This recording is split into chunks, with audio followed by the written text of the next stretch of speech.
Hi friends, வணக்கம். இன்னைக்கு இந்த வீடியோல நம்ம என்ன பார்க்க போறோம் அப்படினா ரொம்ப ஈஸியான இன்ஸ்டன்ட் உருளைக்கிழங்கு பொரியல் தான் பார்க்க போறோம். வாங்க இது எப்படி செய்யறதுன்னு வீடியோல பார்க்கலாம். அதுக்கு நான் இன்னைக்கு ஒரு 4 உருளைக்கிழங்க தோலை சீவிட்டு இந்த மாதிரி சின்ன பீஸா கட் பண்ணி கழுவிட்டு எடுத்து வச்சிருக்கேன். அடுத்து ஒரு கடாய் வச்சுக்கோங்க.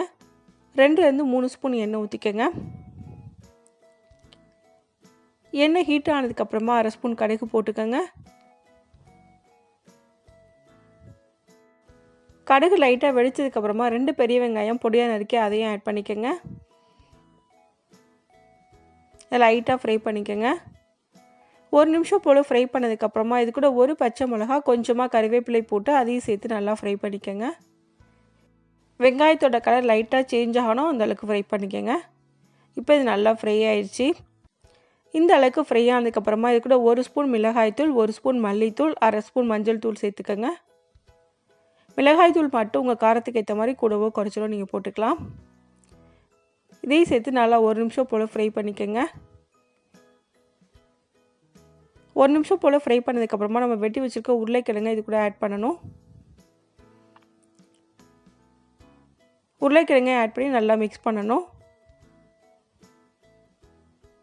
அடுத்தது கூட 1 ஸ்பூன் உப்பு சேர்த்துக்கோங்க.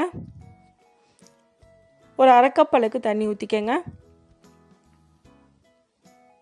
நல்லா ஒரு தடவை மிக்ஸ் பண்ணி விட்டுக்கணும்.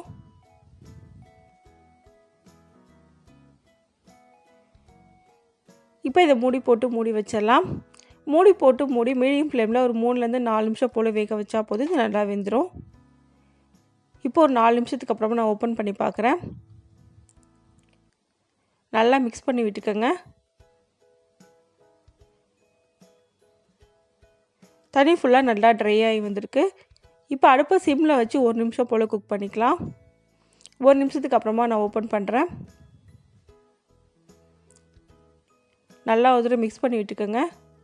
அடுப்பை சிம்மில் வச்சு நம்ம குக் பண்ணும்போது தண்ணி ஃபுல்லாக ட்ரை ஆகி உருளைக்கிழங்கோட டேஸ்ட் ரொம்ப நல்லாயிருக்கும். இப்போ உருளைக்கிழங்கு ஃபுல்லாகவே நல்லாவே குக் ஆகிடுச்சு. தண்ணி எல்லாமே ட்ரை ஆகி வந்துருச்சு.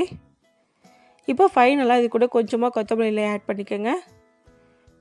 ஆட் பண்ணிவிட்டு ஒரு தடவை மிக்ஸ் பண்ணி விட்டுக்கோங்க.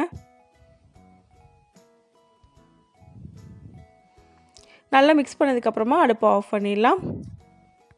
இப்போ நமக்கு ரொம்ப ஈஸியான இன்ஸ்டன்ட் உருளைக்கிழங்கு பொரியல் ரெடி ஆயிடுச்சு. இந்த ரெசிபியை இதே மெத்தடில் நீங்களும் செஞ்சு பாருங்கள். இந்த வீடியோ உங்களுக்கு பிடிச்சிருந்தா லைக் பண்ணுங்கள், ஷேர் பண்ணுங்கள், கமெண்ட் பண்ணுங்கள். மறக்காமல் சேனலை சப்ஸ்கிரைப் பண்ணுங்கள்.